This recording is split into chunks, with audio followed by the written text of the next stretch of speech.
cette nouvelle approche est plus simple que la précédente et véritablement, je pense que ça va nous simplifier les choses. Alors, je n'ai pas de conflit d'intérêt par rapport à cette présentation. La bicuspidie est une maladie de la valve, mais également de l'aorte, et il ne faut pas l'oublier. Donc, c'est une maladie. Pourquoi est-ce qu'il faut s'intéresser de près à la bicuspidie et être précis dans le diagnostic et dans les différents types? C'est que c'est une maladie extrêmement hétérogène. Elle est à la fois hétérogène dans son expression phénotypique, c'est-à-dire dans le degré d'atteinte sur la valve et sur l'aorte. Elle est hétérogène parce qu'elle peut être atteinte assez rarement, elle peut être associée à des maladies génétiques, comme le syndrome de Turner par exemple. Et de cette hétérogénéité découlent des pronostics qui sont très différents d'un patient à l'autre, et c'est pour ça qu'il faut être précis. Alors nous allons voir ensemble cette nouvelle classification en termes de pronostics. Quelles sont les difficultés diagnostiques et les pièges, puisque c'est vraiment mon sujet. La nouvelle classification, ne pas oublier l'aorte ascendante et l'aorte isthmique, et de différencier maintenant ce qui n'est pas une bicuspidie. Alors, en termes de pronostic, eh bien, on a 3 classes, et tout de suite, le cas le plus fréquent, c'est ce qu'on appelle les valvulo-aortopathies typiques, que l'on rencontre le plus fréquemment à l'âge adulte, où on a une atteinte valvulaire et ou une atteinte de l'aorte ascendante qui nécessite une surveillance. Il y aura un traitement sur la valve à peu près 1 fois sur 2, c'est pile ou face, généralement vers l'âge de 60 ans. Et ce qui est très important, c'est que ces patients sont certes à un risque augmenté d'endocardite et de dissection aortique, de l'ordre de 6 à 8 fois plus que la population générale. Ça, c'est à comparer à plus de 100 fois plus dans la maladie de Marfan. Donc il faut replacer les choses dans leur contexte. Mais que les études nous montrent que l'expérience de vie de ces patients, elle est préservée. Mais elle est préservée à condition qu'on fasse le diagnostic et qu'on les surveille correctement. Les patients les plus graves, c'est ce qu'on appelle les valvulo-aortopathies complexes, qui sont beaucoup plus rares, soit parce qu'ils sont associés à des syndromes génétiques, on a cité le syndrome de Turner et le Loeys Dietz, soit qu'ils soient associés à des malformations plus complexes. J'ai cité le syndrome de Shawn, que vous connaissez, qui est donc une succession d'obstacles sur la voie d'éjection gauche, avec notamment des valves mitrales parachutes, des obstacles paravalvulaires et des coarctations, ou alors des coarctations isolées en plus. Ce sont des formes où on a une atteinte valvulaire qui est précoce, évolutive, et des anévrismes également plus précoces. Donc ce sont des formes qu'on diagnostique chez des gens beaucoup plus jeunes, qui auront pour la plupart une intervention tôt dans leur vie, et qui sont très probablement avec des espérances de vie un peu diminuées, et qui sont également à risque d'endocardite et de dissection. Et le dernier groupe, en termes de pronostic, eh bien, c'est les formes silencieuses, parce que parfois on peut très bien mourir avec une bicuspidie sans qu'elle ait jamais été diagnostiquée. Donc elle est diagnostiquée de façon incidente lors d'un examen systématique. Il n'y a absolument aucun retentissement valvulaire et ça nécessite quand même une surveillance. Voilà pour le pronostic et ce qui justifie d'être précis en termes de diagnostic.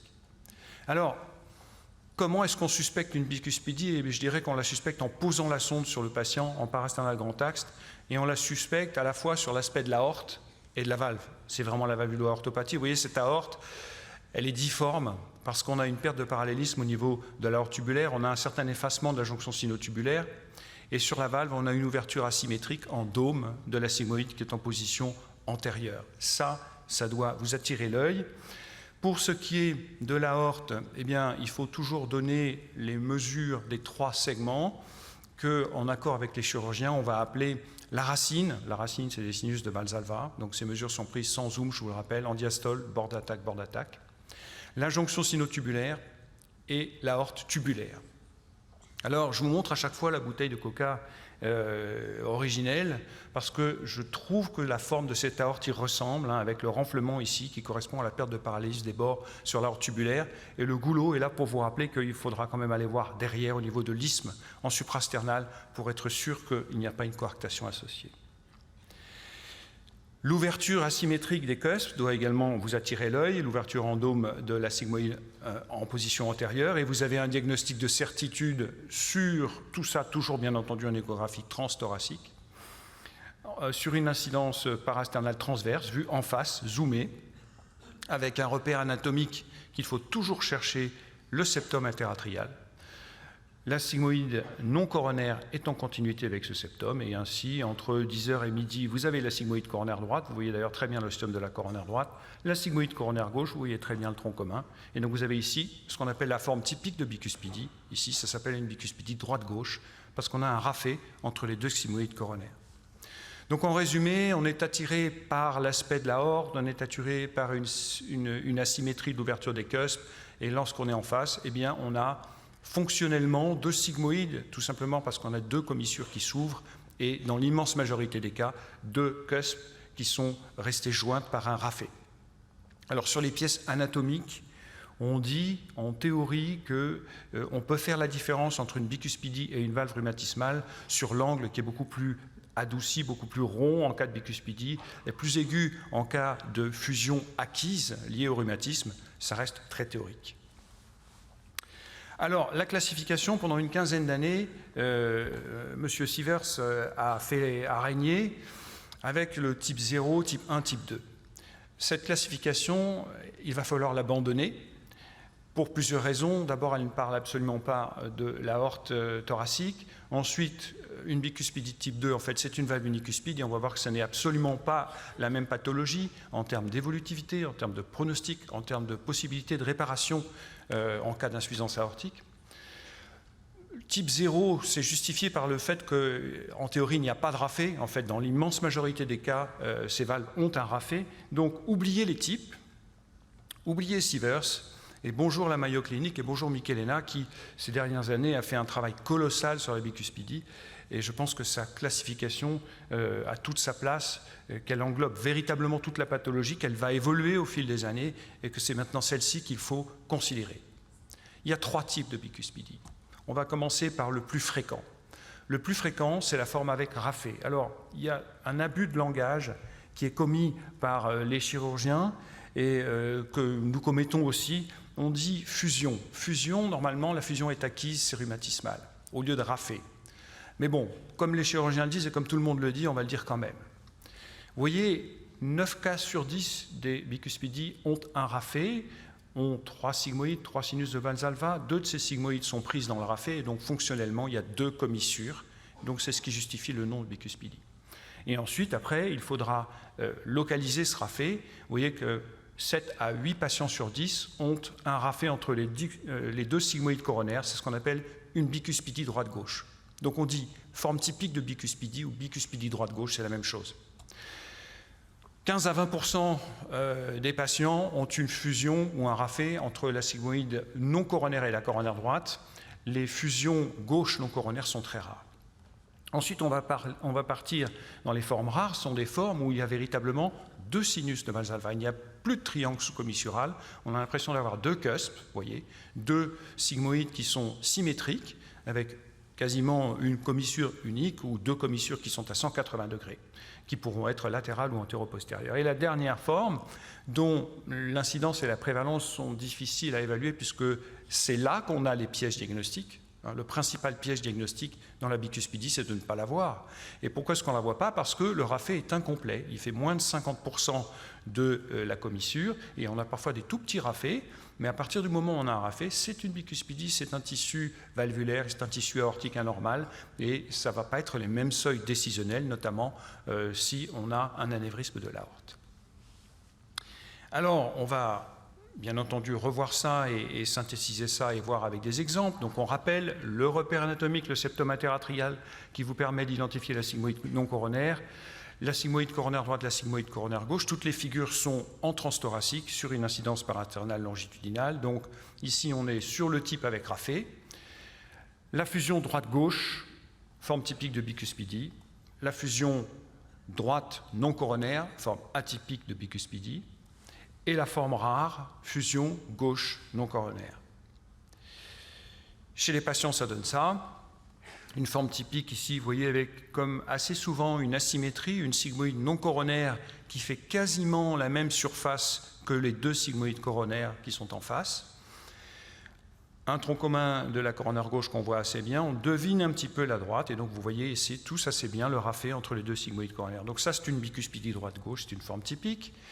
Ici, le septum interatrial, la sigmoïde non coronaire, la sigmoïde coronaire droite, un très joli raphé donc droite non coronaire, forme atypique de bicuspidie, avec des valves parfaitement fines et souples chez ce patient que je suis depuis de longues années. Et ici, une forme très rare, que j'ai vue il n'y a pas très longtemps. Avec, en plus de ça, ce qui est rare, c'est qu'ici, le septum interatrial, il est quasiment entre la coronaire droite et la non coronaire, mais enfin, il est quand même encore plus proche de la sigmoïde non coronaire. Et vous voyez très bien ce rafé entre la sigmoïde non coronaire, coronaire gauche, donc une forme gauche non coronaire. Donc voilà pour les bicuspidies avec rafé. Lorsqu'on a un rafé, il y a une chose qui est très importante à dire, ça a été dit ce matin par Alain Bérébi. À partir du moment où on aura à envisager une éventuelle réparation valvulaire, eh bien, il faut préciser ce que l'on appelle l'angle commissural. Plus cet angle est aigu et plus ce sera difficile pour le chirurgien de réparer, c'est d'autant plus favorable que cet angle est symétrique et qu'il se rapproche de 180 degrés. Alors, deuxième type, on a dit type rare, où il y a uniquement 2 sinus de Valsalva, 2 sigmoïdes. Voilà un type où vraiment on cherche une encoche commissurale, on n'en trouve pas. On a 2 sigmoïdes qui sont quasiment symétriques. On a une sigmoïde, un tronc commun ici qui naît, donc c'est probablement la coronaire droite ne peut être qu'ici, c'est une forme latérale, avec une orientation commissurale à 180 degrés. Le dernier type, donc les formes rares, et là les pièges diagnostiques parce qu'il est facile de ne pas les voir, un rafé incomplet entre les 2 sigmoïdes coronaires, et d'ailleurs ici sur cette pièce explanté des valves qui sont parfaitement fines. On se demande pourquoi le chirurgien n'a pas conservé cette valve, alors peut-être qu'il y avait des fenestrations importantes. Donc ici voilà une aorte tout à fait anormale chez une jeune femme avec une dilatation de la racine à 46 mm, et quand on regarde en face, j'espère que vous voyez comme moi que cette commissure entre la sigmoïde coronaire droite et la sigmoïde coronaire gauche ne s'ouvre pas jusqu'au fond. Je vais essayer de vous arrêter l'image pour vous montrer qu'il y a... Elle ne veut pas faire ce que je lui dis. Tant pis, c'est pas grave. Je l'ai arrêté sur l'image suivante. Un petit rafé ici, très incomplet, entre la sigmoïde coronaire droite et la sigmoïde coronaire gauche. Ça, c'est une forme fruste de bicuspidie droite-gauche. Une forme fruste facile à voir. Ça, c'est une difficile. Ça, c'est un gamin que j'ai vu parce que je l'ai pisté, lui et ses 2 frères, parce que je suis le papa qui a une bicuspidie. Et là, il y a également un tout petit rafé entre l'anneau coronaire et la coronaire gauche qui a été confirmé par plusieurs cardiopédiatres et que je suis également depuis cette date. L'aorte, il ne faut pas oublier l'aorte. Rapidement, vous savez qu'il y a 3 types d'anévrisme, que la forme la plus fréquente, c'est la dilatation isolée de l'aorte tubulaire, c'est ce que l'on appelle le type 1, et c'est lié à l'effet de jet, puisque le jet d'éjection à travers la valve aortique, il est dévié en cas de bicuspidie, on comprend ça très bien. Deuxième forme, à la fois dilatation de la racine et de l'aorte tubulaire avec effacement de la jonction, et la forme la plus rare, qu'on voit plutôt dans les syndromes génétiques de type Marfan et autres, c'est les dilatations isolées de la racine avec les aortes en bulbe d'oignon.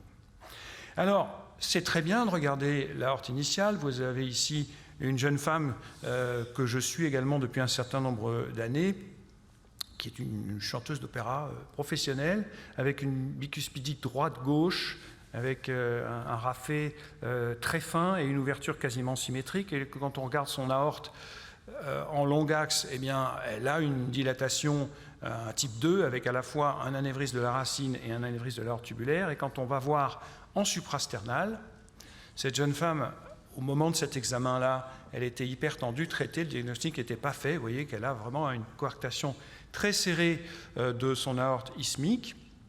Il ne faut vraiment pas hésiter, même si on a un flux typique de coarctation avec une accélération systolique à 4 mètres par seconde et un flux qui persiste pendant toute la diastole, là il faut avoir recours à l'imagerie multimodalité. Vous voyez ici cette coarctation en IRM qui est très serrée au niveau de l'isthme aortique, et le scanner vous montre la très belle circulation collatérale des artères intercostales et des artères mammaires internes extrêmement développées. Elle a pu être traitée par voie endovasculaire comme ça se fait maintenant, par un stent couvert. Elle n'est plus hypertendue et elle a été guérie de sa coarctation. Les coarctations, vous voyez que dans cette série, dans la population pédiatrique, 50% des patients qui ont une coarctation ont une valve bicuspide. Dans le sens inverse, plus on se rapproche de l'âge adulte, c'est plutôt 10-15% des patients avec bicuspidie qui ont une coarctation. Et un point intéressant, la coarctation est très fréquente, semble-t-il, dans les bicuspidies typiques, dans les formes droite-gauche. Pour terminer, qu'est-ce qui n'est pas une bicuspidie sur une aorte bizarre comme ça, avec un anneau très large et une ouverture très asymétrique? Eh bien, quand on regarde en face, on a une ouverture ronde, excentrée. La seule commissure qui s'ouvre ici est la commissure gauche non coronaire. On a un rafet droite non coronaire. Je vais plus vite parce que vous connaissez bien maintenant. Et un rafet droite-gauche. Donc ça, c'est typique d'une valve unicuspide. Ouverture excentrée, les deux rafets. Ce n'est pas du tout la même maladie. C'est des valvulopathies qui évoluent beaucoup plus vite, des valves qui se calcifient, des patients qui sont opérés dans la trentaine ou la quarantaine, parfois plus jeunes, et des résultats qui ne sont pas bons en termes de chirurgie conservatrice lorsque l'insuffisance aortique est prédominante. Ça aussi, ça n'est pas une bicuspidie, ça c'est extrêmement rare. Le trèfle à 4 feuilles, vous voyez, il y a 4 sigmoïdes, la sigmoïde coronaire droite est divisée en deux. Elle est divisée en deux, mais avec un rafet. Donc ça, c'est 0,06% des pathologies congénitales de la valve aortique dans la plus grosse série de la Mayo Clinique, à ma connaissance. Et donc ça donne surtout des insuffisances aortiques, avec des valves qui sont généralement très abîmées, qui ne se réparent pas. C'est rarissime, il faut changer ces valves. Donc vous avez compris, il y a un continuum anatomique qui va des formes frustes, avec des rafets très incomplets, et là on a véritablement les pièges diagnostiques parce qu'il est facile de ne pas les voir. On a les rafets qui sont très asymétriques, asymétriques ou relativement symétriques. On a les formes sans rafet. Maintenant il faut qu'on m'explique ce que c'est que ça. Pour moi c'est un rafet. Et on a les formes à deux sinus qui sont tellement rares que même M. Michelena, et on ne peut pas dire que la Mayo Clinique manque de recrutement, eh bien il n'a pas pu nous fournir d'images anatomique pour illustrer cette forme à deux sinus qui doit quand même exister mais qui est vraiment terriblement rare. Et pour conclure, je pense véritablement que les choses sont plus simples maintenant. Donc vous avez compris que l'intérêt d'être précis, c'est que dans certains cas qui ne sont pas les plus fréquents, eh bien on a des formes sur lesquelles il faudra prendre des décisions thérapeutiques rapides avec éventuellement des espérances de vie qui sont diminuées, et que dans les formes les plus fréquentes, eh bien l'espérance de vie identique à la population générale, elle est au prix d'un diagnostic et d'une surveillance adaptée. Pour faire simple, la forme typique de bicuspidie, c'est un rafet droite-gauche. Voilà, 70-80% des cas. Ensuite, dans les formes avec rafet, on a la forme atypique, droite non coronaire, qui fait quand même également une bonne partie du contingent. On a un phénotype rare qui est la fusion gauche non coronaire et une forme rare qui est la forme à deux sinus. Et il ne faut pas louper les formes frustes. Maintenant, une fois qu'on a précisé tout ça, il faut être également descriptif sur le degré d'asymétrie des sigmoïdes, l'angle commissural, les sigmoïdes sont épaissis, un peu, beaucoup, pas du tout, le degré de classification, quelle est la valvulopathie qui prédomine, fuite ou sténose. Il ne faut jamais oublier d'être très précis sur l'aorte proximale et de la mesurer sur les 3 segments, racine, jonction, aorte tubulaire. Il ne faut jamais oublier également d'aller chercher une coarctation et si on ne voit pas bien, demander une IRM ou un scanner pour avoir un diagnostic précis. Je vous remercie de votre attention.